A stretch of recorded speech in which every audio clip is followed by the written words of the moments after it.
Good evening, everybody. This your boy Bill Mahari here, represent MehariNation Sports Podcast. Welcome to episode 12 of Basketball Conversations. And this is the very first episode of 2020. I hope everybody had a good Christmas and a New Year. We got we're nearly halfway into this NBA season, guys, and a lot of stuff been going around the news stream today. And just want to come down here, chop up some basketball to you guys. But appreciation and salute to the entire LDBC. Today we reached to 403 subscribers, guys, and I just want to personally thank everybody. I want to thank all the subscribers and supporters of this channel, for their due diligence of helping you know, the channel slowly grow and progressively. We're moving around, making things happen, and much love to you guys. Just really appreciate the kind of love and kind of support that you get on this channel, though, man. It really is touching because, the LDBC is family. We keep ourselves accountable. We watch each other's channels grow, and we grow together. We learn our mistakes together, but we keep ourselves accountable. And that's the most important thing. And that's why I appreciate the LDBC for the platform that's allowed me to come on, and do my thing. You know what I'm saying? So let's get down to business here. And for all the new people, make sure to hit the subscribe button and hit the bell icon to get all the latest notifications when I go on live. So, with that out the way, let's get down to business here, shall we? So, here's the first item of news on the lineup here today, guys. The Detroit Pistons have now started trade talks in trading Andre Drummond. Now, Andre Drummond this year has been playing, very, very well. As I post up his stats on Basketball Rec right just a few seconds here. Let me get that out. Let me get that up. There you go. Hold on 1 second. 1 second. Basketball Reference. There we go. So this year, Andre Drummond this season, he's been averaging 17.6, basically 18 points per game, 16 rebounds a game, and he's shooting 53% from the field and shooting better from the free throw line than his career number, 61% from the free throw line. So, according to Adrian Wojnarowski of ESPN, you know what I'm saying? According to him, the Detroit Pistons right now are seeking in trade talks, involving their all-star center. And today, they were basically in discussions with the Atlanta Hawks of possibly trading him, which includes a package deal that includes a 2020 first-round draft pick via of the Brooklyn Nets draft pick and salary cap relief of the expiring contract for Detroit. Now, the big deal out of the situation is that the Pistons right now are trying to trade Andre Drummond, right? So, according to Adrian Wojnarowski, Andre Drummond has a $28 million player option deal that he's going to unlikely exercise, okay? And therefore, since he will not exercise his player option deal, the Detroit Pistons realize that if they don't trade Andre Drummond and get something for him, that he could basically walk as a free agent and get nothing out of it.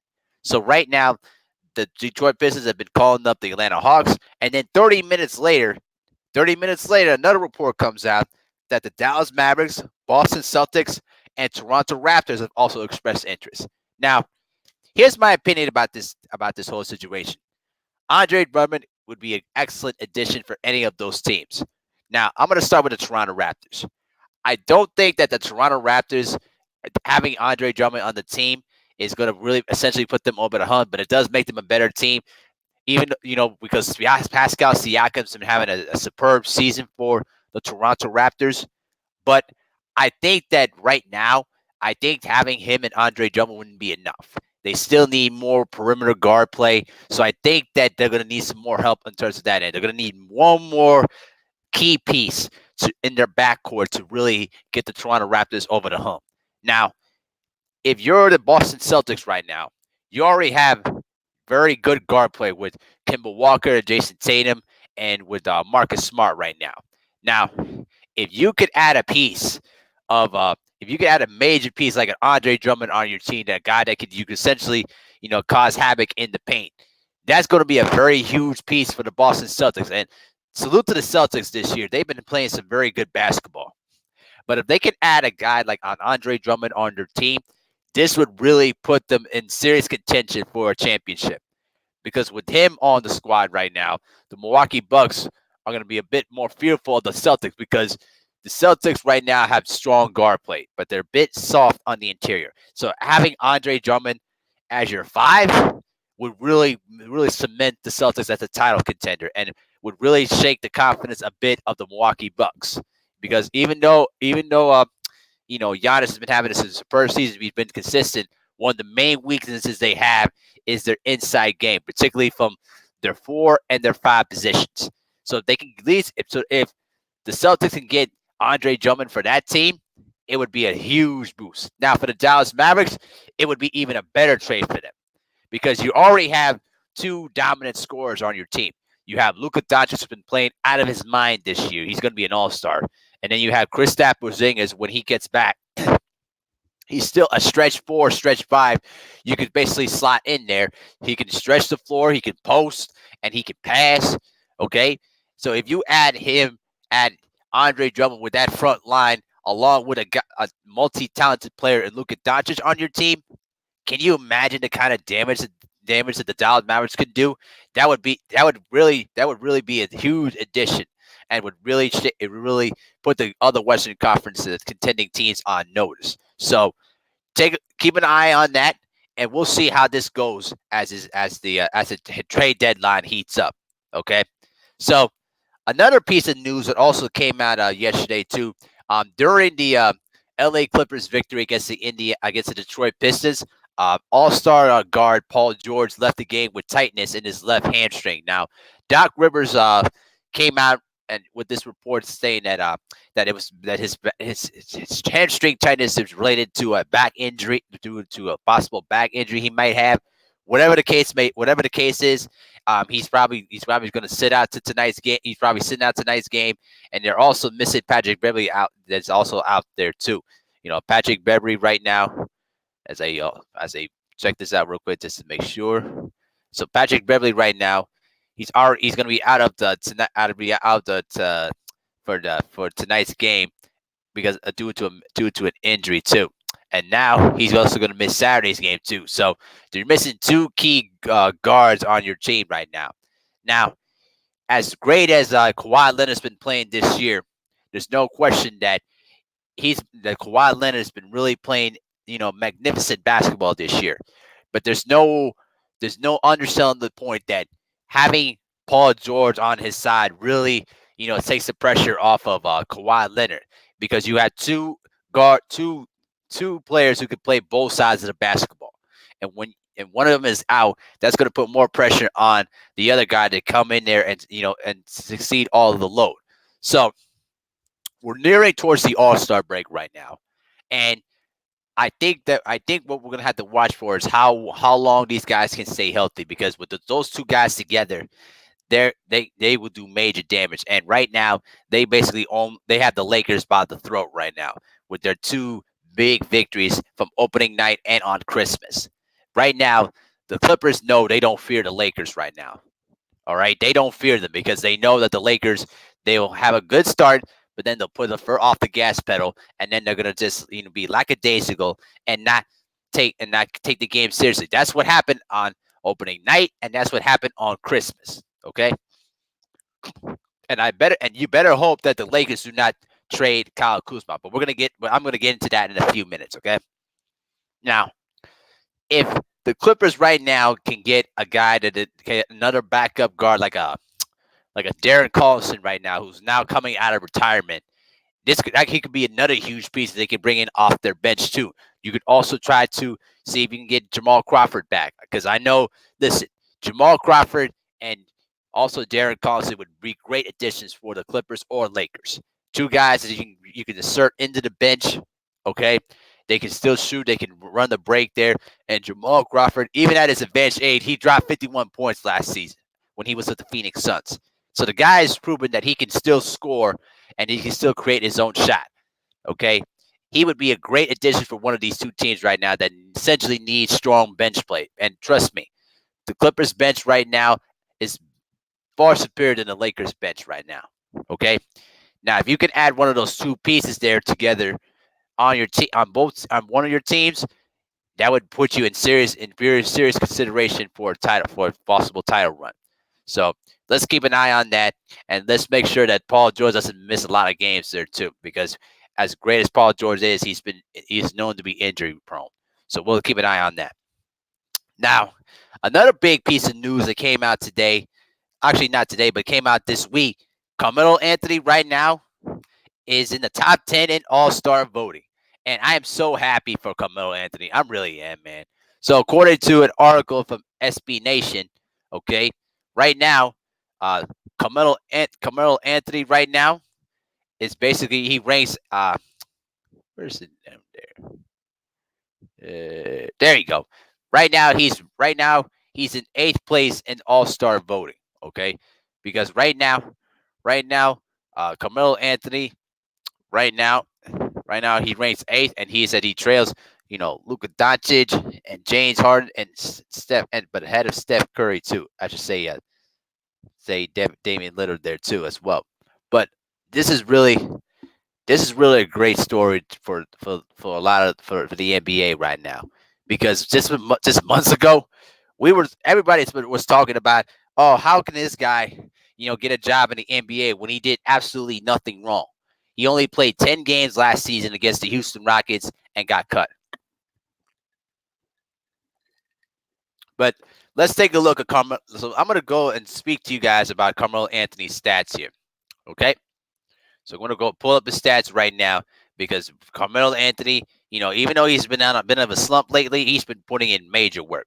So right now this year, he's played 20 games. He's been averaging 16 points per game, shooting 42% from the field, 40% for three, and 81% for the free throw line. And he's been grabbing about 6 boards per game. Okay. And his player efficiency is at 13.1. All right. So this guy this year has been putting in that major work in 20 games that he's played for this year. Okay. And this year he's basically played 20 games, and he's basically started all 20 of those games right now, because the Blazers needed some scoring in that front line. Right now, the Portland Trail Blazers have basically made the hugest signing of the season, because right now, without Carmelo Anthony's contributions right now, the Portland Trail Blazers would be in a bigger hole than what they are right now. Because as I look at the standings right now in the Western Conference right now with the Portland Trail Blazers, I'm going to post up the standings right now for the Portland Trail Blazers right now. Right now, they're ranked 9th in the West right now. They're ranked 9th. They're basically almost a game and a half back of the San Antonio Spurs for the 8th spot in the Western Conference. Okay, so they're 15-21. So right now, this is the proper time for the All-Star break to rest up, to basically start recuperating, get all your guys back, and start making that late season push to try to get to the playoffs. Okay, so. And the Blazers right now has been hit with a lot of key injuries too, and a lot of inconsistent play. This was a team to me that I felt that can really make themselves a huge run in the postseason, and unfortunately, just hasn't been able to put it together. They've had some key injuries and some inconsistent play, and they've had their problems this year. But you cannot say that Carmelo Anthony has not done his job, because he's basically done his job, and he's basically kept the Blazers in the mix right now. Without him, the Blazers right now would be in a bigger hole than what they are right now. So salute to Carmelo Anthony. He's been one of the great stories of the NBA this year, and basically been sliding all of the critics that basically said that this guy should retire. And Max Kellerman, I'm gonna tell you something right now. You need to go on First Take and publicly apologize to Carmelo Anthony. Publicly apologize to the man. Basically, let me tell you something. Max Kellerman basically went on television and said that Carmelo Anthony was a done player. Are you kidding me, bro? Are you kidding me? Like, listen, you're telling me that Carmelo Anthony was basically a dumb player, that nobody wanted this guy anymore? I watched some of the debate shows and saw a lot of the criticism about this though, man. And I'm like, are y'all blind or something? Do you realize that this guy's been averaging, nearly 25 points per game throughout his career? Like, get out of here, bro. Actually, I'm just overbloating. Let me make sure I get this right. Go back again. Listen, this guy's been averaging about 20 to 24 points per game throughout his career.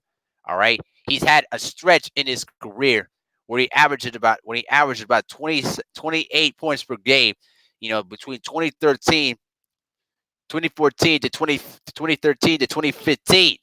I mean, this guy is still proven now at this stage of his career that he can still score and can score in a multitude of ways. You know what I mean? It's absolutely a major crime what they try to do to this man, Carmelo Anthony. But I'm so happy that he's been able to having a renaissance type, a resurgent type of year. He's basically proven that listen, I still have more miles left in my tank. I'm not ready to retire yet. And based on how he's been performing this year, and he's been able to stay healthy. Listen, this guy is proving that he's still got more miles left in the tank. And I'm gonna tell you something right now. If the Blazers can get hot at the right time and put on a streak together, they could basically put themselves back into the playoff mix. And this is a team that I'm telling you, if you're the Lakers and you're the Clippers, you do not want to see the Blazers in the playoffs. Trust me, what I tell you. Okay, so salute to Carmelo Anthony.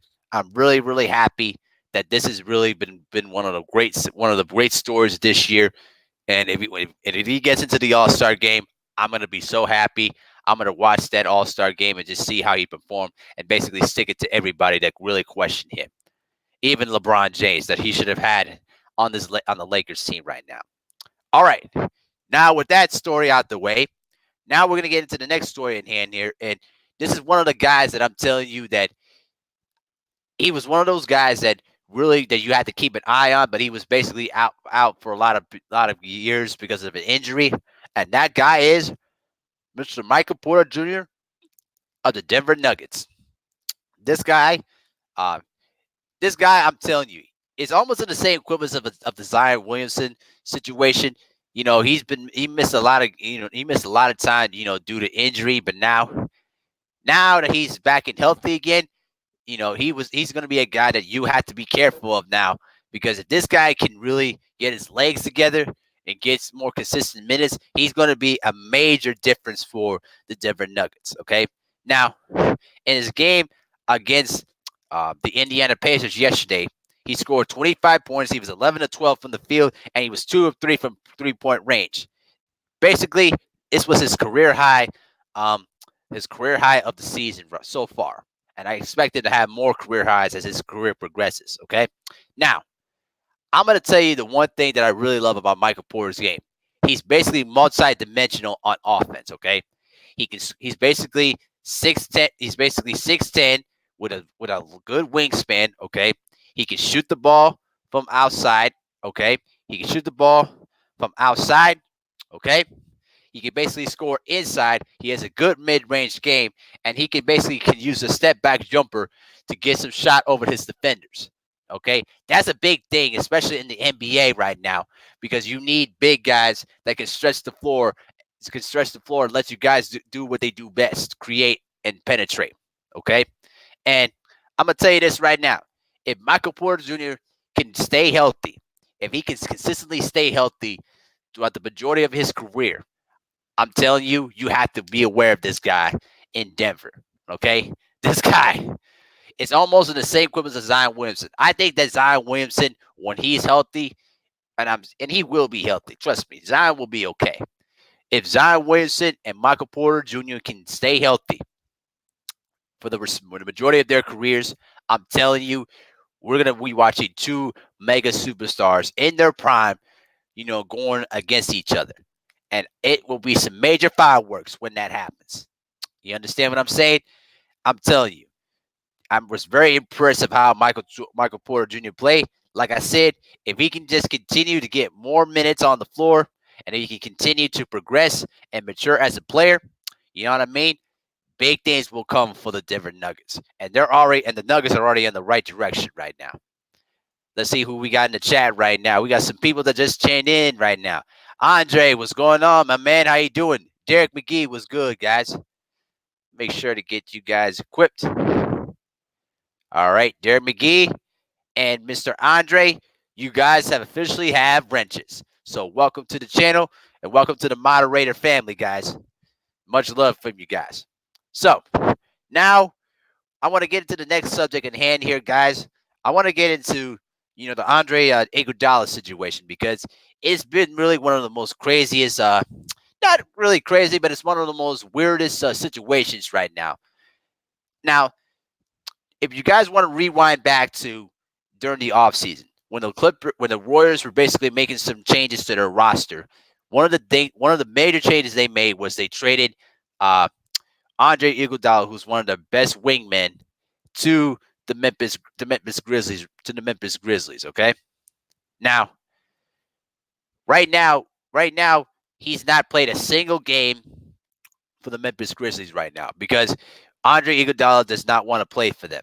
Okay, now here's where the situation is really getting is interesting. Okay, now this is the article from ClutchPoints.com. Okay, Andre Iguodala right now is owed $17.2 million this year, which is basically the final year of his original contract from the Golden State Warriors. Okay, now according to multiple reports, and this is from ClutchPoints.com. Multiple reports have said that the Memphis Grizzlies will not buy out of his contract, which means right now they won't buy out of his contract, so they're willing to let his contract expire and basically let him sit out for the entire year. However, if the if the if the Grizzlies are basically serious of trading this guy, they need to find a trading partner that is willing to accept the remaining $17.2 million on this deal because he's basically saying I'm still want my $17.2 million contract. You understand what I mean? But it's been a difficult situation because the Grizzlies have yet to find a trading partner that is willing to, accept his deal. So here's where things really get interesting. Okay. Now, according to ClutchPoints.com, right, the Lakers they said that the Lakers right now are one of the main favorites to possibly to acquire Andre Iguodala because if this is from Chris Haynes at Yahoo Sports, because he says in this quote here, he says the edge I would give to the Lakers because Rob Pelinka, he was his agent throughout his and his whole it was his agent in his whole career. Okay, I will say this: if a buyout were to occur, I would probably give the Lakers the green light to start possibly celebrating early. End quote. Now, it's a kind of a possibility. Okay. Yep, no problem, Derek McGee and Andre. No problem whatsoever.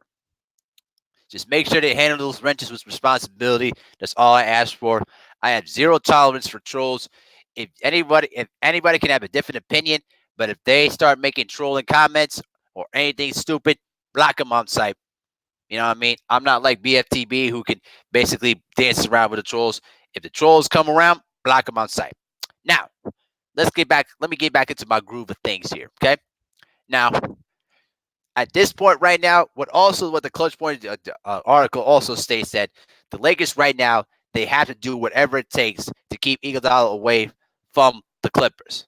Okay, because here's the big situation here, guys. If you're a Lakers fan, you better do whatever you can to get Andre Iguodala because if the Clippers if the Clippers wait this out, if the Clippers wait this out and find a way to get Andre Iguodala to sign for their team, oh, goodness gracious. Think about this.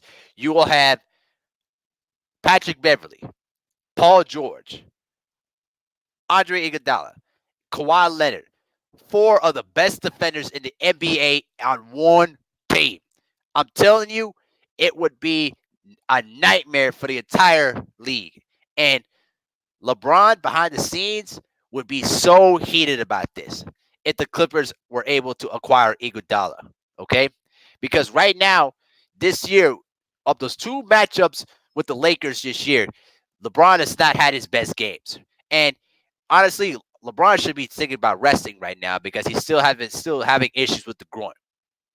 But if the Clippers are able to obtain Iguodala, it's game over for the league. I'm telling you right now, because now you have to deal with four dominant defenders on one team, and three of those guys, both Iguodala, George and Kawhi can basically play LeBron James head up one-on-one without having any help defense whatsoever. Can you imagine the kind of damage that the Clippers could do on the defensive side of the ball with Iguodala into the mix in your rotation? You better hope and pray that the Lakers can find a way to get this guy on your team, because if that happens, it's goodbye championship dreams for the Lakers. That's all I'm gonna tell you, y'all. That's all I'm gonna tell you. Okay, so you better do whatever you can to get Andre Iguodala on their team. Now, if you ask me, for my opinion at least, okay, I'm gonna tell you this. I believe that Andre Iguodala would rather play for the LA Clippers than he would for the LA Lakers. To be honest with you, because listen, as much as I respect LeBron James and what he does, on the court, his antics and the stuff that he does behind the scenes, makes him unattractive for any other player in the league that want to play with this guy. Listen, the only reason why Anthony Davis came in is because Anthony Davis is playing basically on a 1-year deal because he's a free agent at the end of the year. So, if you really think about this right now, if I were Andre Iguodala and you decide I'm gonna get a buyout and I got options now. You got the Clippers and the Lakers that are basically knocking on your door, wanting your services. I think Andre Iguodala goes to the Clippers to the Lakers first. To be honest with you, okay. So we'll see what happens. We will definitely see what happens with that situation, because the the the the future of the Western Conference rides on what Iguodala does at next year, okay, or before the trade deadline. If the Grizzlies decide to buy out of his contract and basically put him on the trading block there, you're gonna have to find a way to make a good deal that is going to be attractive enough to get this guy to come on your team. You understand? You better do something. I'm gonna tell you that, okay? Now, sticking to the Lakers right now. We're gonna talk about Mr. Kyle Kuzma. Okay. Now I'm gonna explain to you guys Kyle Kuzma's stats this year, because he's had basically a decent year, even though he's been playing limited minutes, and quite frankly, it's not making any sense right now because Kyle Kuzma should be playing more minutes right now. See, in 25 games this year, he's been averaging about 12 and a half points per game, shooting 42% for the field and shooting 35% from three. Okay. And all because right now he's taking a bench role and has been getting limited minutes. As of now, he's been getting a little bit more minutes and playing much better basketball. But right now, here's the thing, though, guys. This is according to a report, basically from Shams Carrion of the Athletic. Basically, what he puts out of the report is that right now, according to Shams Chariana of the Athletic, he said that several teams are doing their due diligence on forward Kyle Kuzma and viewing whether they can plug the talented 24-year-old as part of their future from the championship contending Lakers. But the Lakers value Kuzma as their core piece of the future and are focused on making moves around the edges, not a major one, league sources say. Now, also in the article, he also says, as Charniana states towards the end, the Lakers seem to want to keep Kyle Kuzma, although other teams around the league may be calling the Lakers to see what it would take to acquire him. It remains to be seen whether the Lakers are truly value Kuzma's role on the team, or wait a minute, or if there's just not many offers coming that would make them want to trade their youngest and cheapest asset on the team. End quote. So I'm gonna tell you this right now, guys. This would be a monumental mistake by the Lakers if they decide to trade Kyle Kuzma. Okay, listen. Remember, during last year, okay, when the rumors of Anthony Davis, the trade rumors started to heat up. Remember, the first trade proposal that the New Orleans Pelicans wanted, they wanted Brandon Ingram, Lonzo Ball, Josh Hart, and Kyle Kuzma in the package. And thankfully, the Lakers were smart enough not to include Kyle Kuzma in the trade deals, okay? But don't forget that because that's a that was a big development there. But when the New Orleans Pelicans hired David Griffin as their general manager, then the deal got a bit more interesting. Because listen, the Pelicans did the deal with Anthony Davis, but the Lakers did not trade Kyle Kuzma because they knew that there was major upside with Kyle Kuzma on their team, and they were not willing to make that trade. Okay, now because of the fact that Frank Vogel has not played in major minutes right now because he's basically been grabbed by the you know what's by LeBron James. Okay, because LeBron James doesn't like a coach that's stern to his word. Basically, Kyle Kuzma had to set up for a bench role, and he's been getting limited minutes until the Christmas game when he basically played probably his best game of the season. But the bottom line is this: the Lakers have basically put out there that they have no interest in trading Kyle Kuzma, which is something that you don't want to do because if you're a Lakers fan right now, you will basically protest if that happens. But it doesn't mean that other executives are going to be knocking on the Lakers' doorstep and willing to make some deals. And it's not big. And listen, the Lakers right now, they may say they're not interested in trading Kuzma, but trust me when I tell you, it's not like they're not keeping their phone lines open if they hear a deal that their boss will take. So keep an eye on that. But like I said, it would be a major mistake for the Lakers to trade Kyle Kuzma right now. You're one of the best teams in the NBA right now. You're the top team in the Western Conference right now. Okay. You still have two of the best players in the game right now in LeBron James and Anthony Davis, okay? And you still have one of your core young players on your team, okay? Why mess this up? Why mess up something right now that has been working so far this year? Okay, lot of the other star players are hurt right now. So right now for the Lakers, this is your probably one of the best golden chances to capture an NBA championship. So why risk the opportunity of a championship by trading one of your young core pieces right now in Kyle Kuzma, who still has major upside? He's only 24 years of age, and if you give him the minutes, okay, if you give him the minutes, he can still produce at a high level. Okay, he can score. He can basically put the ball on the floor. He can shoot. Okay, it would be a monumental mistake if the Lakers traded Kyle Kuzma. And listen, and I didn't like the report about the Kyle Kuzma, trainer situation with LeBron James because it was basically a garbage beat and it had little to no meaning whatsoever. Okay, but listen, the thing is this: LeBron James does a lot of things behind the scenes that are very very shady, and I don't like that at all. But LeBron is smart enough to know that. Listen, we still got a good young core player in Kyle Kuzma. We cannot afford to trade him right now, okay? Because listen, if LeBron James makes the egotistical mistake of basically demanding that Kyle Kuzma to be traded, this will hurt the Lakers' chances of a championship, okay? And trust me when I tell you, even if the Clippers face against the Lakers in the playoffs, the Clippers don't fear the Lakers. They don't.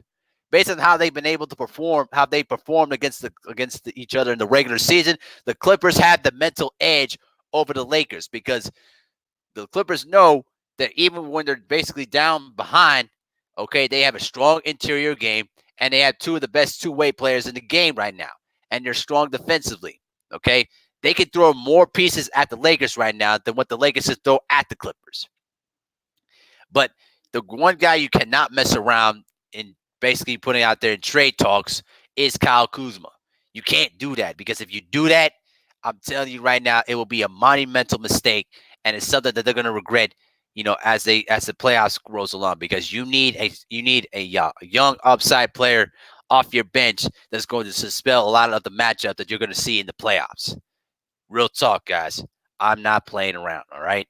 So hopefully that those trade talks shut down and that the Lakers could play it smart, and find different ways to improve the roster. I think that they could go out and at least get Darren Collison, who's going to come out of retirement. Why not? How about Jamal Crawford too? I mean, Jamal Crawford's a free agent right now. He still can still score. I mean, remember this guy. Like I said earlier in this live stream, for all the movies that's come in, Jamal Crawford had a 51-point game last season. So this guy can still prove. This guy can still score. He can score off the dribble. He can still shoot off your bench. He would be a good addition to come off your bench.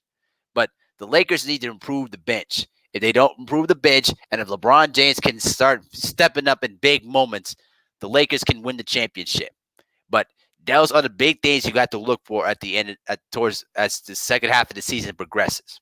So hopefully that those trade talks stop right there, and then they can just focus on being a better basketball team. So that's the end of that. That's the end of that discussion. Okay. Now we're gonna get into the more of the this historical portion of the show. Okay. Now, just Wednesday, um, the late commissioner of the NBA, David Stern, passed away, tragically on the first day of the new year. You know what I mean? Very, very tragic day because this guy was basically the heartbeat of the NBA. You know what I mean? Listen, not all commissioners are basically clean or hand free. David Stern had his controversial things. You know what I mean? Like the Seattle move, the Chris Paul deal. The coming off of the bench suspensions, the dress code. I mean, the 2002 Western Conference Finals. I could keep going all day long because I grew up during the David Stern administration, but I cannot tell you that I cannot tell you as a basketball observant that if it wasn't for the contributions of David Stern, the NBA would not be where it is right now. Because here's the thing about the NBA where it was back in the 70s. It was basically the 70s was basically the end of the Chamberlain and Russell rivalry. Okay, even though they still had stars in the 70s, they weren't they weren't stars that could basically push the NBA product. And the NBA was getting their brains beaten in by the ABA that basically showcased more of a flamboyant style that had really attracted a lot of fans. 3-point shooting, monster dunks, athleticism, and they had more activity and more of the All-Star weekend type of activities. The 3-point contest, the slam dunk contest. Listen, all those activities came from the NBA. When David Stern took over as commissioner for basically for Mr. For Walter Kennedy. Okay, he was coming in at a good time when the NBA was basically, you know, actually I'm sorry, it was not it was not yeah, he was basically preceded by Larry O'Brien. I'm sorry. Yep, Larry O'Brien. Yep. So when David Stern became the commissioner of the NBA, okay, the NBA was now on the verge of recovering from himself from their darkest period of the 70s, and then you got mega superstars in the 80s. Now, the two guys that led the resurgence of the NBA during the 80s were Magic Johnson and Larry Bird. Those guys started their rivalry back in 1979 with one of the greatest national championship games in college basketball history. And to this day, that game is still the highest rated televised games in college basketball history. Go back and watch the game. It was a fantastic display. But those two guys, those two guys, uh, basically rebuilt the resurgence of the NBA. And this was at a time where CBS had the broadcasting rights to the NBA. Most of the games, unfortunately, were on tape delay. So when CBS restructured their deal with the NBA, the CBS knew that in order for to get better TV ratings, they got to show more live telecasts of the NBA. And what are the two best players to push the product? uh, Magic Johnson and Larry Bird. Drew Titan, what's going on, fam? How you doing, man? Hope you having a good evening, Drew Titan. Carrying out Alexis, salute, man. P Money, what's going on, guys? Thank you all for tuning in. Much love to you guys. Now, to get back into my flow of things, okay? when CBS basically re-signed a new deal with the NBA, they knew that they needed to push more live telecasts. So what do?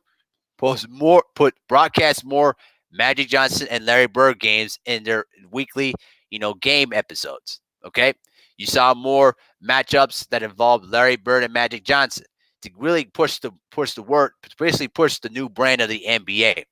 Okay, and people started to watch basketball again. People were watching the NBA again. Okay, you were basically what they basically did was they put more Magic Johnson and Larry Bird games, and those two guys were responsible for the resurgence of the NBA. And when the two teams, the Celtics and the Lakers, met in 1984, the investment paid off. Now you have a new fan base, a new casual fan base that may have never watched basketball before, but you know that they know Magic Johnson and Larry Bird. And when those two teams met in the 84 finals, the investment paid off significantly. And the 84 series was an unforgettable series to say the least. It was seven hard fought games. It was physical, it was, emotional, confrontational. Everything you could ask for in an NBA finals, you got that.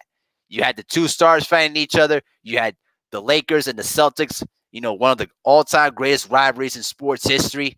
You understand what I'm saying? It was everything you wanted. And when that series ended that game seven was one of the highest produced telecasts in basically in CBS sports history. And it was one of the greatest games that the NBA ever produced. You know what I mean?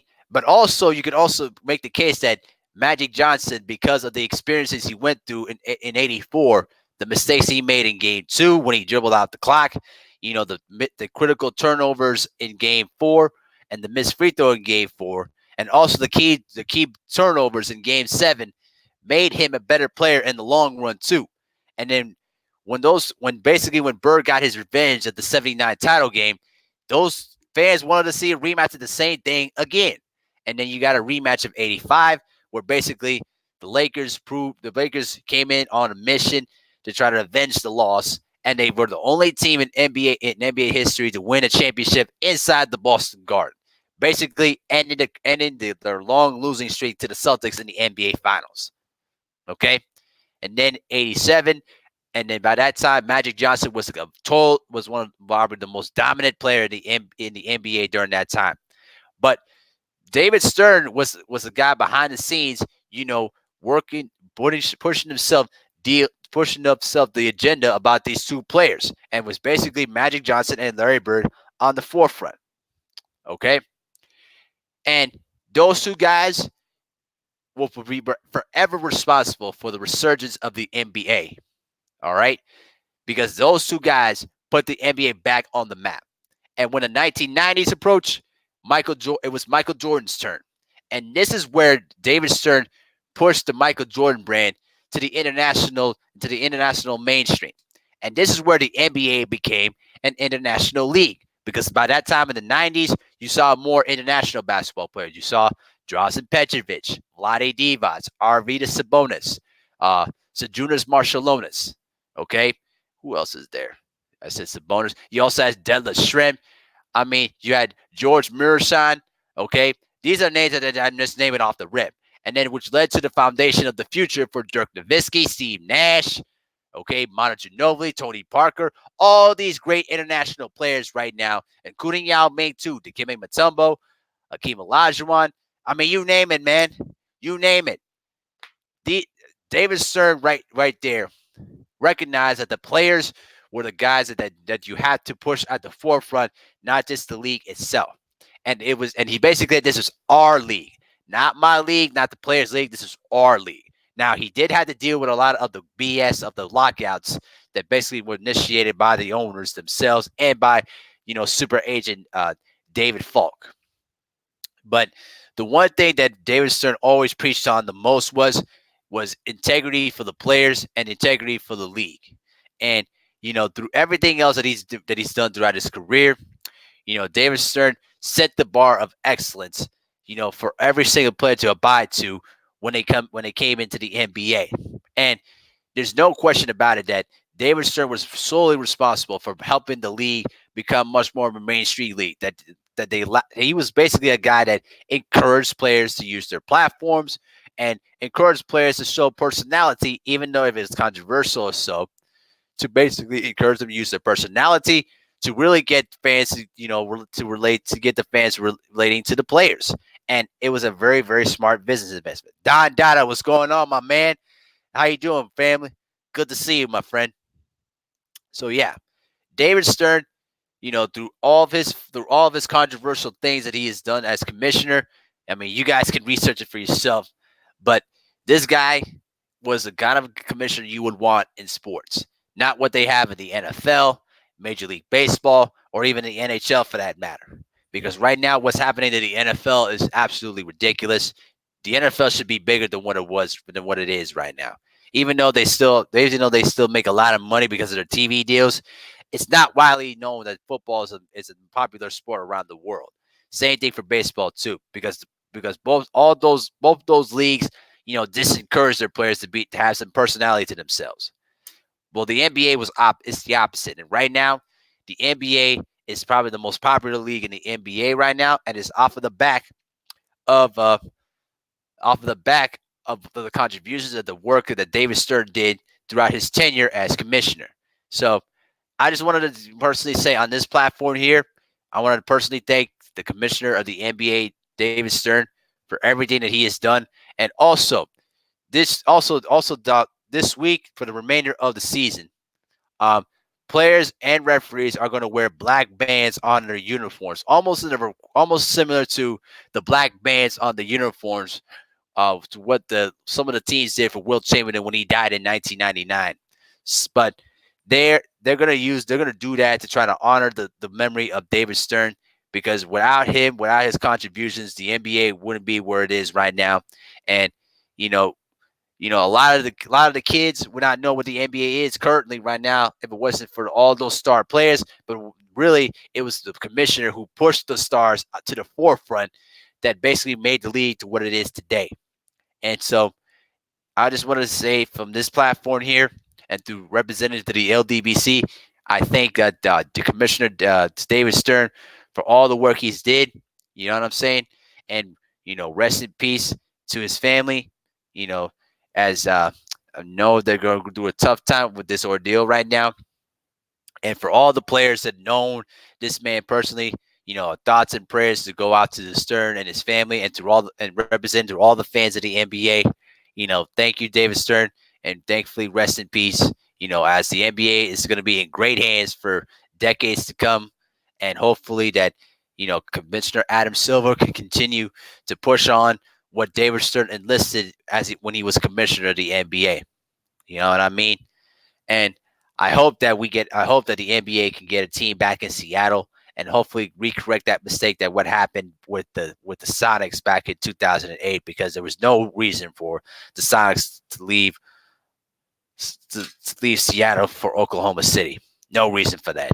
So, but that's just my thing on it, guys. So appreciate all the love and support though, guys, on this channel. It really was a fun discussion tonight. Also, I'm gonna also post in the link right here. I gotta make sure that this is correct. Perfect. Okay. So right now, guys, I'm putting in a PayPal link right here on this chat right here.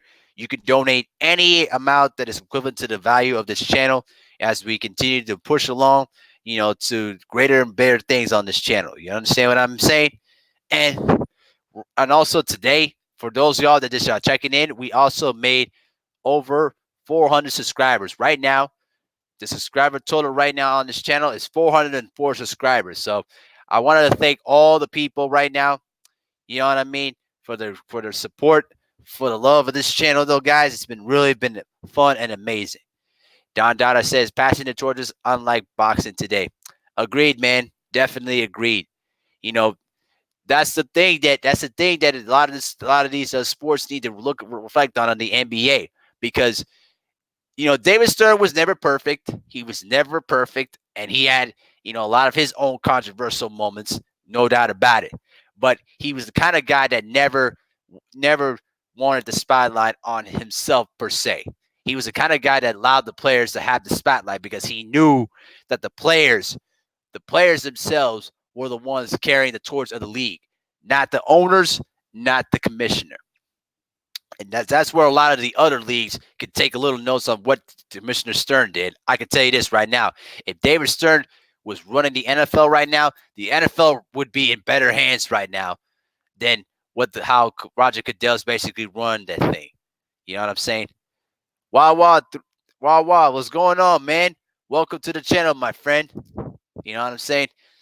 I'm telling you, if David Stern ran the NFL like how he ran the NBA, I guarantee you the NFL would be bigger than what it is right now. You get what I'm saying? Because at least with David Stern, you even though yes, he had his controversial moments, like I said, many times, but at least one thing you could say that David Stern had the interest of the players at heart, unlike Roger Goodell, to say the least. You understand?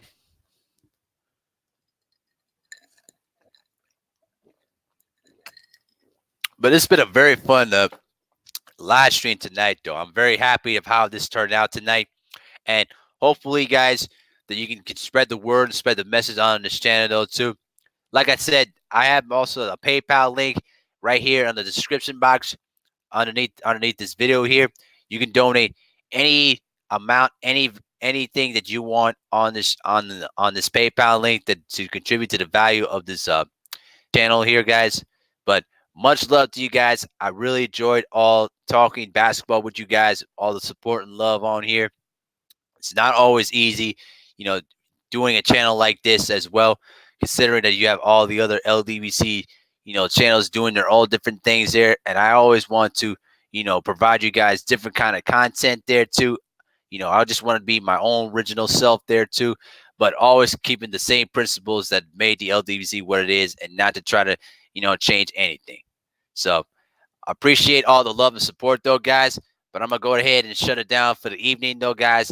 But I really appreciate you guys, sticking around, showing me all love and support, and smashing that like button there, too. You know what I mean?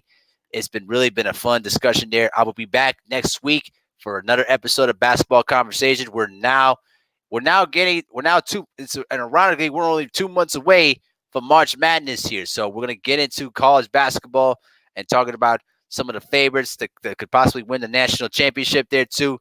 And we're almost near the All-Star break though too, guys. So stay tuned, guys.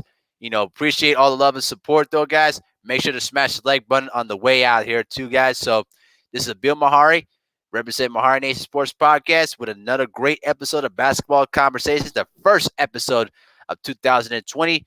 Salute to the entire LDBC. Oh, and by the way, guys, I would also have a special live stream to celebrate 404 subscribers there too, guys. So make sure to tune in 3 p.m. Central Time. We'll be back here on this channel. You know what I'm saying?